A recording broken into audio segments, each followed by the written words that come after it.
पहलगाम हमले में जान गंवाने वाले जयपुर निवासी नीरज उधवानी के निवास जयपुर पहुंचकर उनको श्रद्धांजलि अर्पित की एवं परिजनों को ढांढस बंधाया।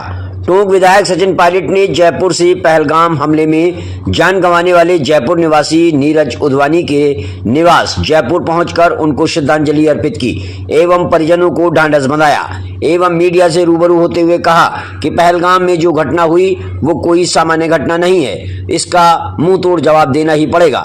यह कोई आम आतंकी घटना नहीं है। जिस तरह से इसको अंजाम दिया गया है वो मंसूबे बिल्कुल स्पष्ट हैं और इस मसले को आगे कैसे ले जाना है और इस पर क्या कार्रवाई करनी है, इस पर हम लोगों ने कांग्रेस पार्टी ने बड़ा स्पष्ट कहा है। वर्किंग कमेटी में हमने इस मसले को रखा था। भारत सरकार अपनी पूरी ताकत के साथ जितना भी वो चाहे अपनी ताकत का इस्तेमाल करके सही रूप में जवाब देना पड़ेगा और देना भी चाहिए। पूरे देश में इस पर एक राय है और पक्ष विपक्ष हमारे देश के लिए है। जब आक्रमण बाहर से हो रहा है, इस प्रकार हमारे अस्तित्व को चुनौती दी जा रही है आतंकियों के जरिए, तो उनको तो उसी जबान में जवाब देना चाहिए। जब पहले इस प्रकार भारत की संसद पर आक्रमण किया था उस समय वाजपेयी जी प्रधानमंत्री थे और सोनिया गांधी नेता प्रतिपक्ष थी।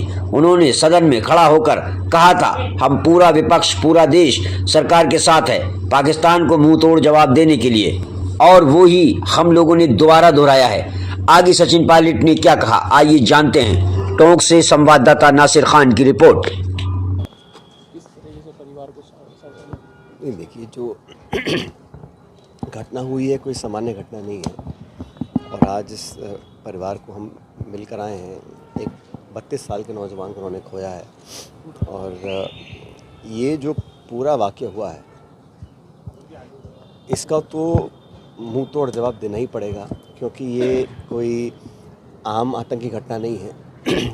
जिस तरह से इसको अंजाम दिया गया है वो मंसूबे बिल्कुल स्पष्ट हैं और इस मसले को आगे कैसे ले जाना है और इसमें क्या कार्रवाई करनी है, इस पर हम लोगों ने, जो हम कांग्रेस पार्टी के हैं, बाकी सब लोग हैं, हम सब ने बड़ा स्पष्ट कहा है। वर्किंग कमेटी में हम लोगों ने इसको रखा था कि भारत सरकार अपनी पूरी ताकत के साथ जितना भी वो चाहें अपनी ताकत का इस्तेमाल कर सही रूप में जवाब देना पड़ेगा और देना भी चाहिए। पूरे देश में इस बात पर सबकी एक राय है और पक्ष विपक्ष हमारे देश के लिए है, लेकिन जब आक्रमण बाहर से हो रहा है और इस प्रकार हमारे अस्तित्व को चुनौती दी जा रही है आतंकियों के ज़रिए, तो उनको तो उसी ज़बान में जवाब देना चाहिए।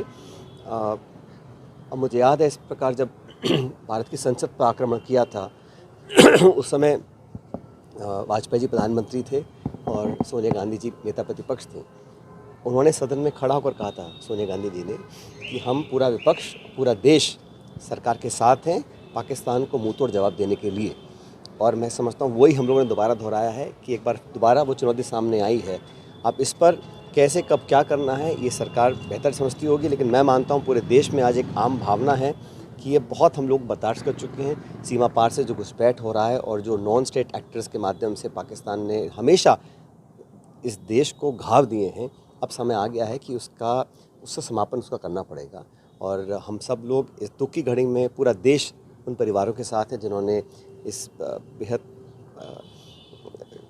भयानक जो कांड हुआ है उस सबको हमारी सिंपैथी है, पूरा समर्थन है। लेकिन ये एक ऐसा वाक़या है जो मैं समझता हूँ कई दशकों से ऐसा नहीं हुआ होगा और इन लोगों ने कोशिश की है। ये चाहते हैं कि देश में दरार फैले मज़हब के नाम पर, धर्म के नाम पर, और यही उनके मंसूबे हैं आतंकियों की। और सीमा पार के जो लोग हैं वो चाहते हैं, हमें तो उनको मुंह तोड़ जवाब देना पड़ेगा। और इस संकल्प के लिए पूरा देश, सभी पॉलिटिकल पार्टीज़, पूरा मुल्क, हर व्यक्ति, 140 करोड़ लोग एकजुट हैं। जिन्होंने अपने खोए हैं वापस तो नहीं आएंगे, लेकिन इतना ज़रूर हम कर सकते हैं कि भविष्य में इस प्रकार की घटना करने का कोई साहस ना करे। इस प्रकार के हम लोग को कदम उठाने चाहिए। और ये, जैसे मैंने शुरू में कहा, कोशिश रहती है कि ज़ख्म दिए जाएँ, उन घावों को हरा रखा जाए। ये हमारे सीमा पार के साथी करना चाहते होंगे, लेकिन हम लोग इसमें सब एकजुट हैं, एकजुट रहेंगे। और मैं इतनी उम्मीद करता हूं कि जो देश में आज भावना है उसकी कद्र केंद्र सरकार भी करेगी और उचित समय पर सही कदम उठाए जाए।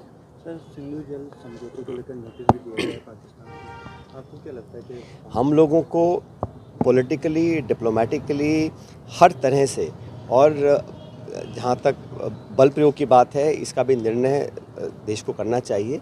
हम लोग चाहते हैं कि हमारी एकजुटता जो हमने प्रदर्शित करी है, चाहे वो राहुल गांधी जी ने की हो, चाहे खड़गे साहब ने की हो, चाहे कांग्रेस पार्टी की वर्किंग कमेटी ने की हो, प्रमुख विपक्षी दल होने के नाते हम लोगों को लगा, हम मानते हैं कि हमारी भारत की जो भावना है उसमें कहीं दो फाड़ नहीं दिखना चाहिए, कहीं बेखराव नहीं दिखना चाहिए। हमारे आपस के हम विरोध एक दूसरे का करते हैं पॉलिटिकली, लेकिन ये जो आक्रमण किया है, ये दुस्साहस जो किया है, इसका जवाब देने के लिए जो भी साधन हमारे पास उपलब्ध हैं उन सबको एकत्रित कर हमें जवाब देना चाहिए। उसका इंटरनेशनली क्या करना है, डिप्लोमेटिकली क्या करना है, पॉलिटिकली क्या करना है, यूज़ ऑफ फोर्स का क्या करना है, ये इसमें सबकी राय बननी चाहिए। और ऑल पार्टी मीटिंग बुलाई गई थी।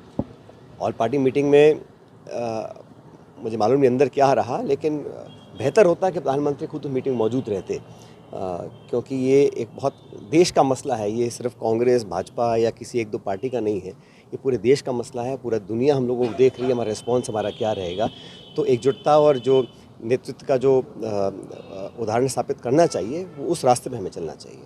सर 27 मौतें हुई है, चाहे वो नक्श का 9 साल का बेटा हो, सोशल मीडिया के माध्यम से भी, मीडिया के माध्यम से भी परिजनों ने केंद्र सरकार के ऊपर आरोप लगाया है। यहाँ तक कि नीरज की उद्वानी की जो मां है उन्होंने भी गजेंद्र सिंह शेखावत को कहा था कि आपकी सरकार का कि ये फेलियर तो सरकार ने खुद स्वीकार किया है कि चूक हुई है, लेकिन ये समय गलतियाँ निकालने का या आरोप प्रत्यारोप का नहीं है। निश्चित रूप से कहीं ना कहीं कमी तो रही होगी, क्योंकि पाकिस्तान से ना तो हवाई जहाज से आ सकते हैं, ना रेल से आ सकते हैं, ना गाड़ी से आ सकते हैं।